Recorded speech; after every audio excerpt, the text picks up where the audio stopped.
classify each series as absolutely convergent, conditionally convergent, or divergent.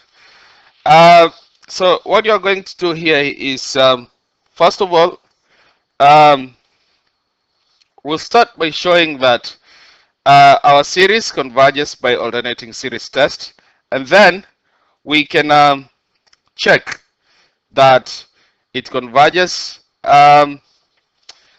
whether it converges absolutely or it converges conditionally, or if it's divergent. So we're going to check by just walking through these questions step by step. So first of all, we have to check that this series converges by alternating series test. So starting with the first one, first of all, we have to show that, in fact, let me start with the basic one.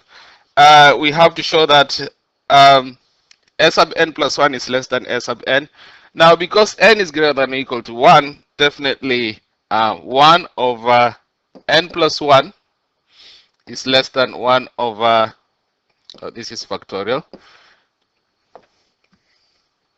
So 1 over n plus 1 factorial is less than 1 over n factorial. Hence, we can say that A sub n plus 1 is less than A sub n. All right. And then another thing that we have to do is to take the limit. So the limit of S sub n as n approaches infinity. So the limit of S sub n, which is 1 over n factorial. Let me write this properly. And that will be equal to 0. And then we can therefore say that, since we've confirmed that, we can say that hence, just write from the left. The sum from n is equals to 1 to infinity of, basically what I'm saying is, this is the P series test, checking for convergence. And once those conditions are fulfilled, we can say that the series converges, all right? Hence, this series converges by alternating series test.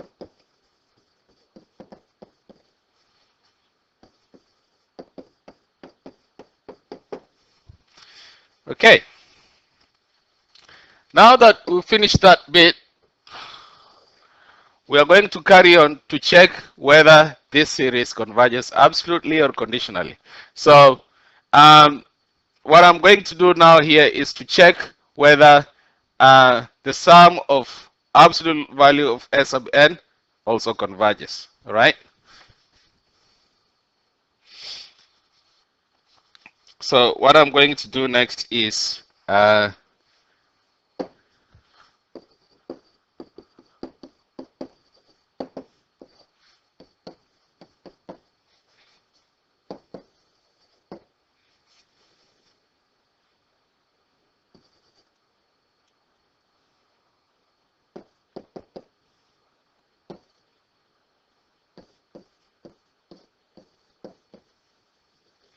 okay.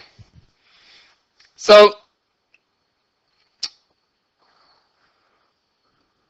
sorry, move up here.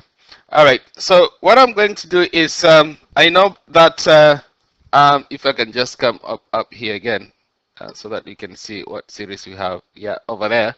So what I'm going to do is to check whether this series converges. The series formed by taking the absolute value of S sub n, so absolute value of negative 1 to power n over n factorial, which will basically be the sum from n is equals to 1 to infinity of 1 over n factorial. Okay. Well, and I'm leaving out the absolute signs because, n is greater than or equal to 1. So basically, n is going to be positive. So going ahead, we have to show that this series converges. And if it converges, then we'll conclude that this series converges absolutely. All right. If diverges, then we'll say it converges conditionally. All right. So back here, what you're going to do is I'm going to write something here. We have to kind of let me just write this. We are going to try and use comparison tests. All right. Use comparison test. So, which means I have to come up with this inequality that will compare the series. Okay.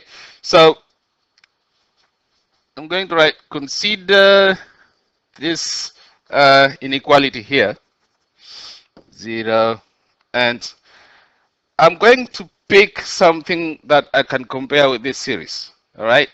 And I'm going to pick a series that I know whether it converges or diverges.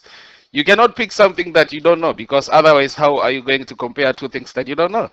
All right. So I'm going to pick this series 2 to the power n. Now remember, this doesn't make sense at this stage, but once I take the reciprocals, then I'm going to have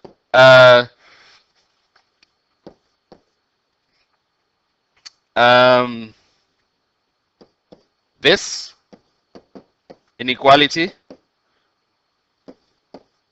Now, this inequality here is important because I know that this series here is a geometric series, all right? So this converges by geometric series test. Geometric, so converges by geometric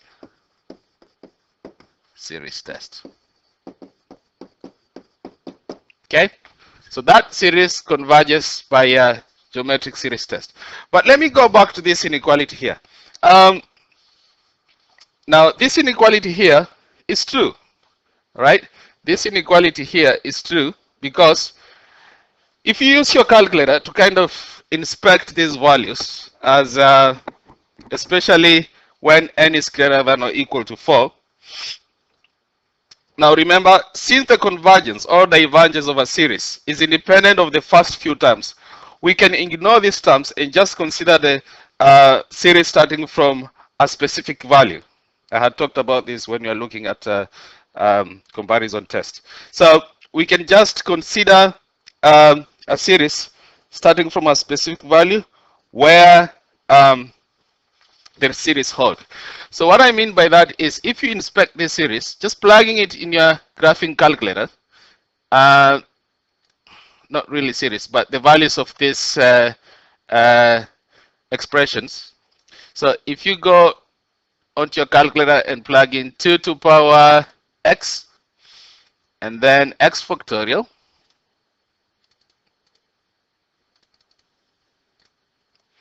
now what I'm trying to say here is the first few terms, I have to go all the way back up here. So if you start from here, the first few terms won't make sense, because what you have here is y1 is 2 to the power x and y2 is x factorial.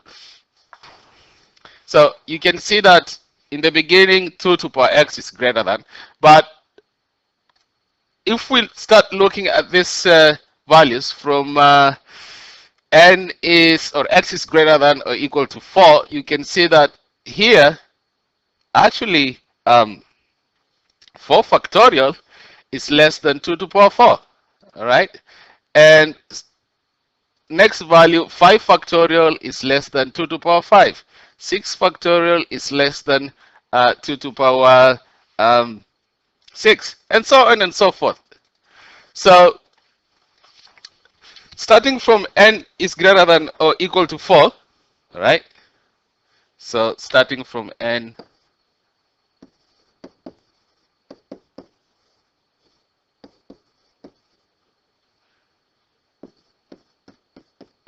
starting from n is greater than this inequality is true. All right. And what you're saying is the convergence or divergence of a series is independent of the first few terms. All right. We can ignore these terms and just consider the series starting from a specific value of n where the series holds. Okay. And that's exactly what I've done. Anyway, now I'm going to carry on. Now, since I know that this series, 1 over sum of 1 over 2 to the power n converges by geometric series, then I can go ahead and say that hence this series 1 over n factorial converges by comparison test. All right. Now, let's now try and wrap up things here. All right. We've checked that starting from here, we've checked that the sum of A sub n converges. Here, we've checked that the sum from n is equals to 1 to infinity of A sub n converges. All right. So we've checked that. And here, we've checked that as well, that the sum of absolute value of A sub n converges. Hence, you can conclude, therefore, we can say that this series converges absolutely. All right? Therefore, the sum from n is equals to 1 to infinity of negative 1 to the power n over n factorials converges absolutely. All right, and I've explained that, why we've made that statement. All right.